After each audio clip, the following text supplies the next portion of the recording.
How's it going, everybody? I'm Lewis and we've got a new poll from the Old School RuneScape team, so let's go ahead and vote in this poll.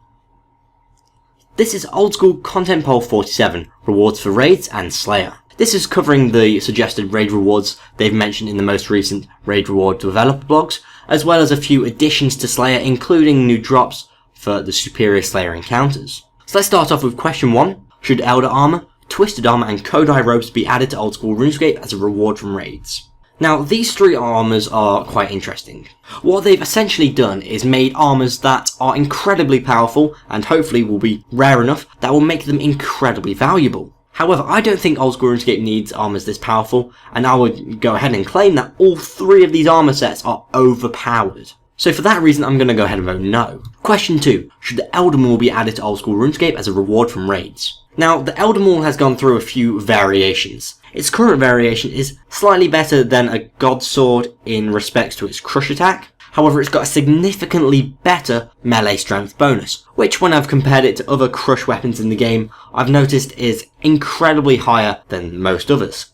So again, I would say that this weapon, whilst could be very valuable reward from raids, is overpowered, and I'm going to go ahead and vote no. Question 3. Should the Kodai Wand be added to Old School RuneScape as a reward from raids? Now, what's nice about the Kodai Wand is the fact that they're making you combine a Kodai item with a Master Wand, so the Master Wand doesn't get devalued. However, like I said with the Elder Maul and the three armors before it, this would be a very valuable reward from raids, especially with its effects of being able to autocast ancient magics, supply unlimited water runes, and have a 15% chance at negating rune costs. It is way too powerful, so I'm going to go ahead and vote no. Moving on to question 4. Should the Dragon Sword be added to Old School RuneScape as a reward from raids? Now, I can't have a go at this item for being too powerful like I have with the first 3 questions. However, I really dislike the fact they're offering it like this. The way I see it is like this. The Old School RuneScape team were trying to come up with friendly old school ideas for rewards from raids. They went, okay, we don't have a Dragon Sword, let's introduce the Dragon Sword. And I think, why? Why do we need the Dragon Sword? We've had RuneScape for well over 15 years without a Dragon Sword. What is the benefit of adding a Dragon Sword now?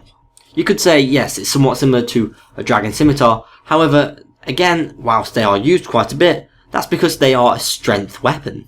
It's not because someone looks at it and goes, oh man, I wish there was an attack version of this weapon. So I'm going to have to go ahead and vote no. It's really just people wanting to complete sets they see within the tiers of weapons in Old School RuneScape. Similarly, question 5, should the Dragon Throwing Axe be added to Old School RuneScape as a reward from raids? I'm going to go ahead and vote no for very similar reasons as I said before. I think the Dragon Throwing Axe might have somewhat better stats than other throwing axes in game, which might make you think, oh, it could be used. However, who the hell uses throwing axes in this game? I believe there's about 1 use for them, maybe 2, and that's at DKs, and possibly the Kraken if that feature was ever actually implemented.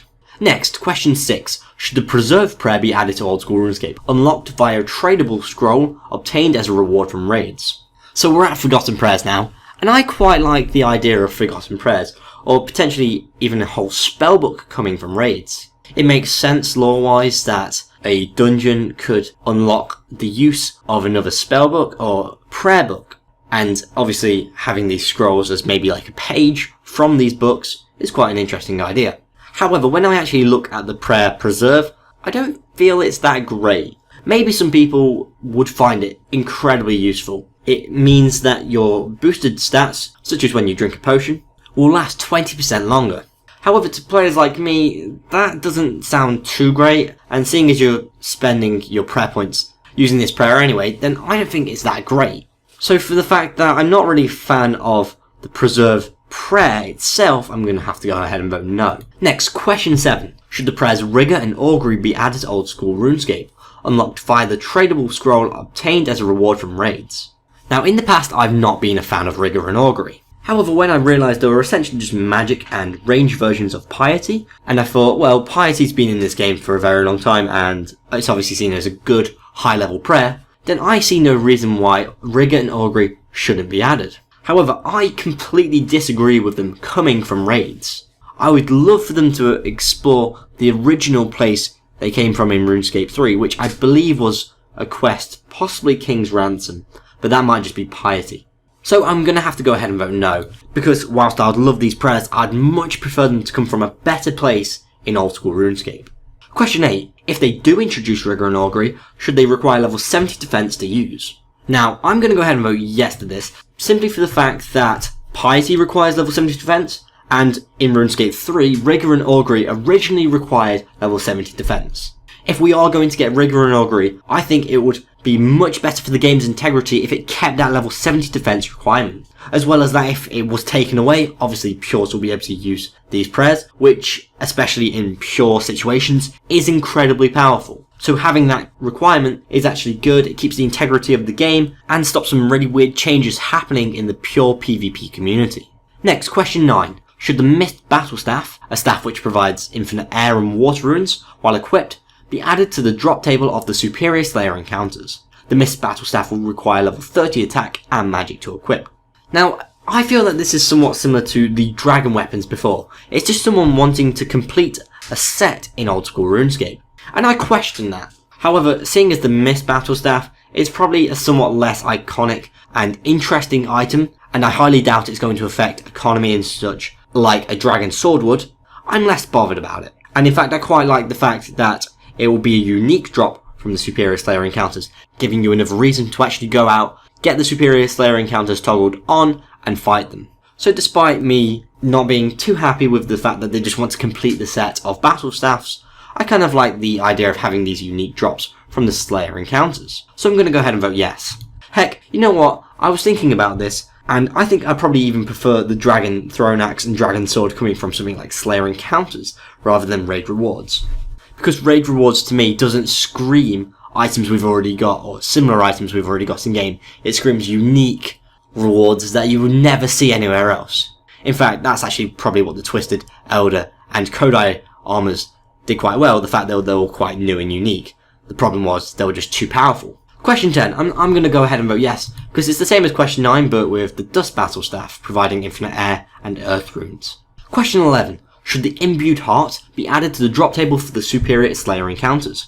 When activated, the Imbued Heart would boost your magic level by 1 plus 10% of your magic level.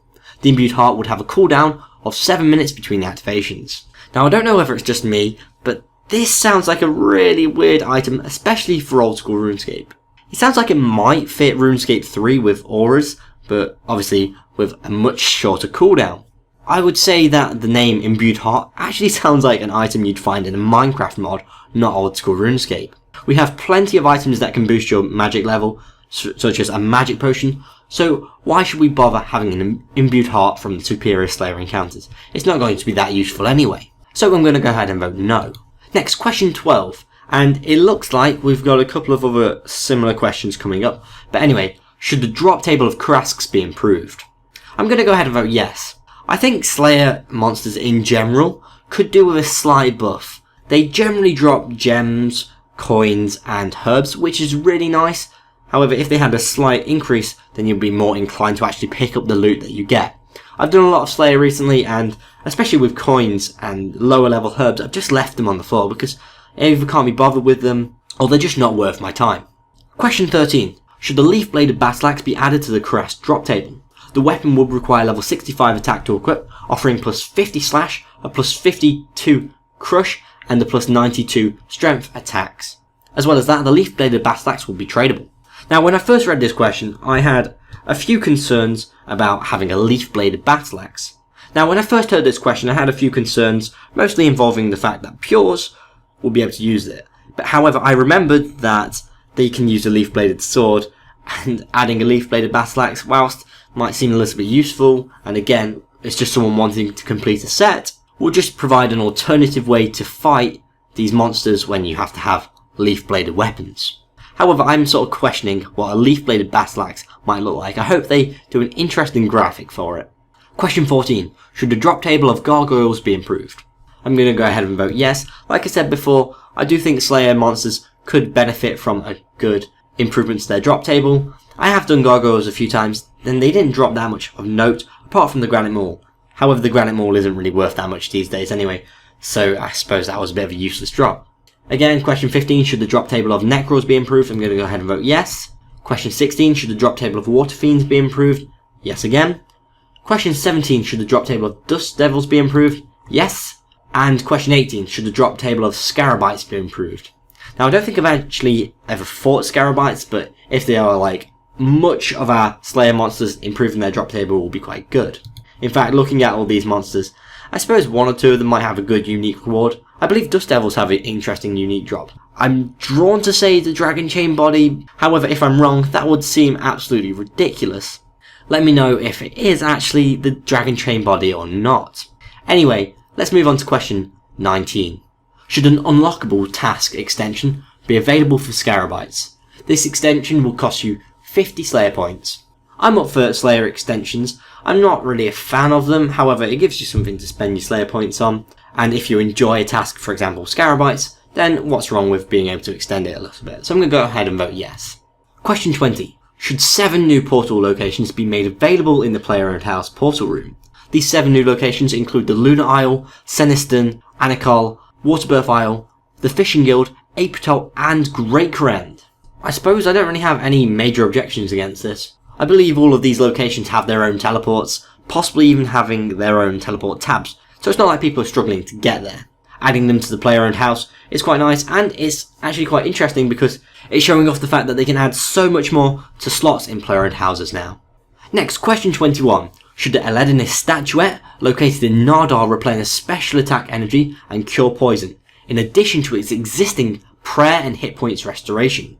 I'm going to go ahead and vote yes because I think it will fit in quite nicely.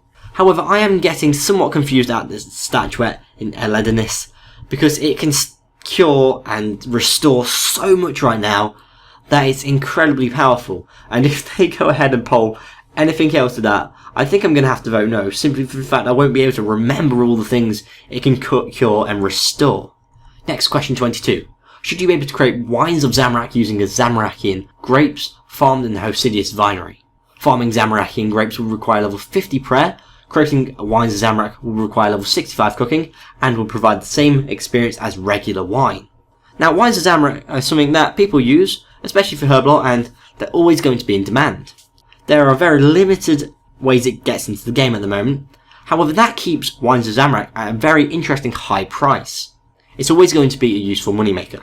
Now, you could easily argue that it's just always farmed by bots, and introducing this would just stop the people botting that. However, I highly doubt it will stop bots. I mean, it might change the shift of some bots, but it's not going to stop them altogether.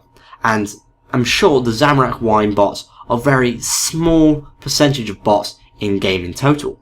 So I don't think making an abundance of this type of resource is a very good idea. So I'm going to go ahead and vote no. Question 23.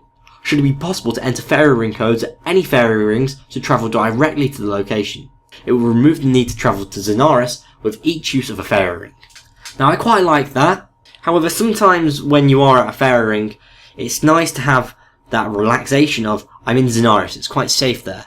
There are a few fairy rings in somewhat more dangerous locations, and I'd hate to have to tap in a code every time I want to go to a new location from there.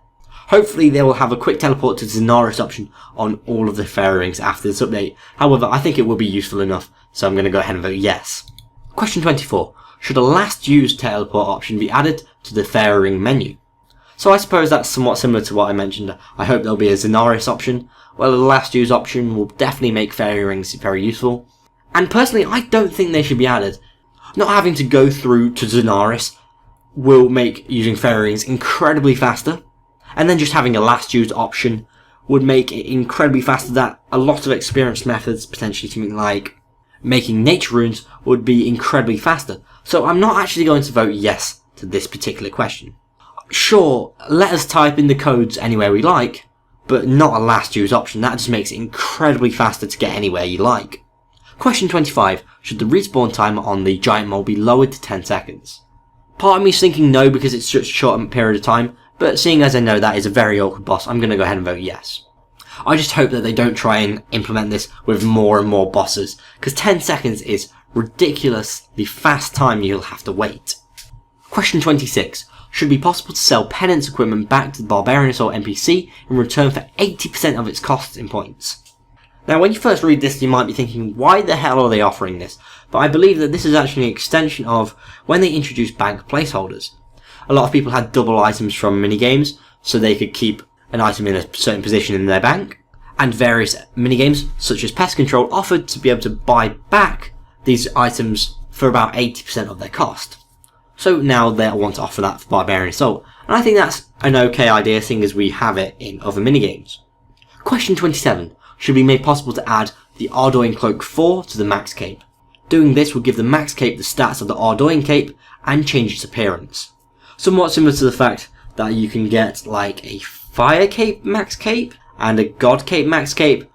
This would be the absolute best cape in game, which I would argue is very powerful, so I'm going to go ahead and vote no. However, I suppose you could easily argue that if you are someone that's managed to max out and you've done the Ardoin Achievement Diary, then why shouldn't you be able to combine all of your rewards? You've done a lot of time in this game and you deserve some good rewards. I just don't personally think like that. Question 28. Should be possible to left click open the gate in Tavley Dungeon which requires the Dusty Key, providing that the key is in your inventory. I'm going to go ahead and vote yes. That gate has always been a pain when you've been going through Tavley Dungeon. And I suppose it's been less of an issue for me now. I've got 70 agility, because you can just go through the agility shortcut near the Blue Dragons. However, before that, having to go all the way to the gate and then having to use the key on the gate was a huge pain. Being able to left click it would have been so much nicer. Question 29. Should the Giant Hill Giant be added to Old School RuneScape and be available in free-to-play? The Giant Hill Giant will be a demi-boss, accessed by using a key rarely dropped by Hill Giants. The Giant Hill Giant would offer an improved Hill Giant drop table, as well as additional drops as a Rune Kite Shield and Hill Giant Club. Now, I quite like this idea. It's somewhat similar to Skititso in the fact that you have to get a key to fight this demi-boss. And I love the fact that it's a piece of free-to-play content. Hill Giants are a big thing, especially in free-to-play. And adding a demi-boss to that is quite a fun, unique thing. Especially if you think about this is a fun, exclusive piece of content to Old School RuneScape. I'm sure all the free-to-play players will love this piece of content, and heck, I even think a lot of members would love this. Question 30. Should the drop rate of skill pets be substantially increased if a player has earned 200 million experience in a skill, which is the maximum amount of experience you can gain in a skill? I'm going to go ahead and vote yes. If you're a player with max XP in a skill, then I think you should have a pretty good chance of getting that skill pet, and if you don't, it kind of sucks. You probably deserve to get a better chance at getting the pet. Question 31. Should players who have 99 crafting be given access to the Crafting Guild Bank? Now, I can understand why they're asking this. If you've done a lot of crafting, and you're in the Crafting Guild, then surely you deserve access to the bank in the guild. However, that is an Achievement Diary reward. I wouldn't want to swap Achievement Diary rewards and the fact that someone's got max in a skill. If they are truly that good at the game, they should just do the Achievement Diary. So for that reason, I'm going to go ahead and vote no. I don't believe the Cooking Guild offers the same benefit, so why should the Crafting Guild? And if it does offer the same benefit, why does it do that? That seems really weird to me. Finally, question 32. Should the Saradomin book be recoloured to be light blue in order to distinguish it from the Armadillo book? Now, I can see why they want to recolour one of these books to distinguish them. However, I'm questioning why they've decided to recolour the Saradomin book to be light blue. Light blue is a colour more generally associated with Armadillo. I mean, heck, if you look at Armadillo's icon, it's like blue wings. If you look at Saradomin's, it's a yellow star. Neither of them are white. And another reason why I'm questioning the fact they want to change the colour of the Saradomin book is the fact that Saradomin is a much more established god in Old School RuneScape, and its book has been in game for way longer. So I'm going to go ahead and vote no, and hope that they actually offer to change the Armadillo book to be light blue.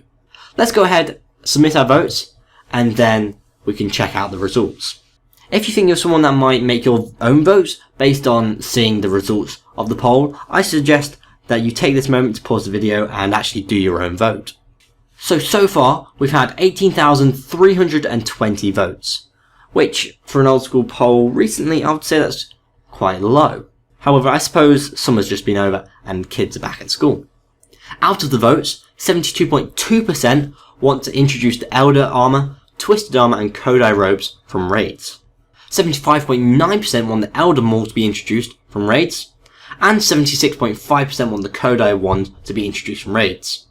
Which to me is quite interesting because originally they offered the Elder Maul and the Elder Wand, and then they went ahead and developed more armors. So I suppose people are friendlier to the ideas of the Maul and the Wand, however the armors are not. However, as I said that, the armors are incredibly close to passing, and to me, if we're lucky, it will stay beneath that 75% threshold. 82.6% want the Dragon Sword to be introduced as a reward from raids. 76.7% want the Dragon Throne Axe to be introduced as a reward from raids. 76.2% want the Preserve Prayer to be introduced as a reward from raids. 82.3% want Rigor and Augury to be introduced as a reward from raids. And 81.1% want Rigor and Augury to have a level 70 defense requirement to use. Now, I'm not massively impressed that these will probably come in from raids, however I'm quite relieved that it looks like they're going to have the level 70 defense requirement to use.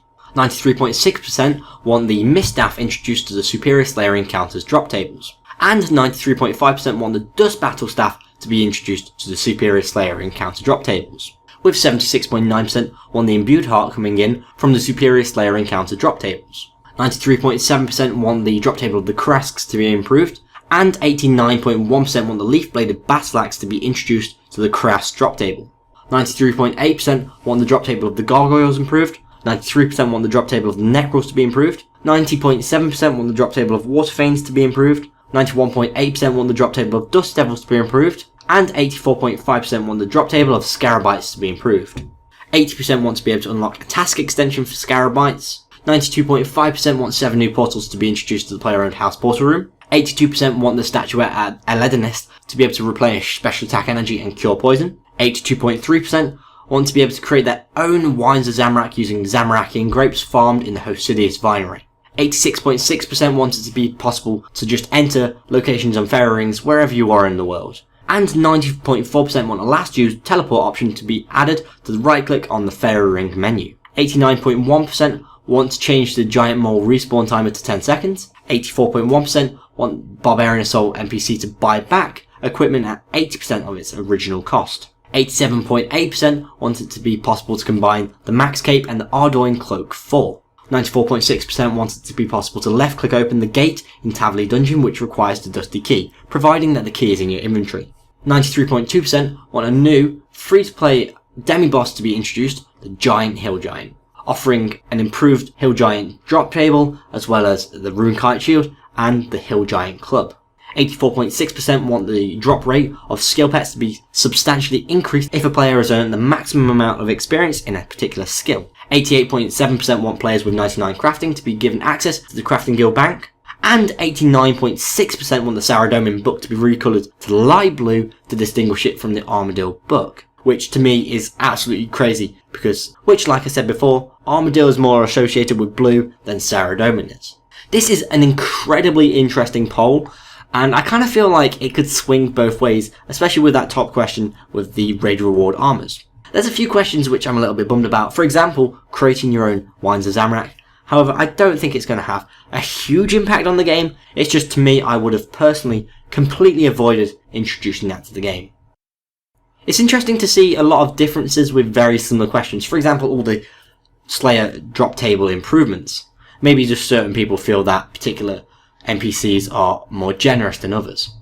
And like I've been touching upon throughout this entire video, it's very interesting to see what the raid rewards will actually be. So far it looks like everything's going to come through except for the new best in slot armors, which could be quite interesting because I know for a fact the Kodai Wand and the Elder Maul, whilst they did separately, had their stats tuned with these armors in mind, so they might have to readdress them. Like I said before, there's 18,320 votes. If you've not voted in this, please make sure you go ahead and vote. This is completely a community-based game. Every single update that goes into the game is voted on by us, the community, requiring 75% yeses in order to actually come into the game. So there's no real need to argue against updates that come into the game. Please click here to watch my video on the latest Old School RuneScape update, the Winter Todd.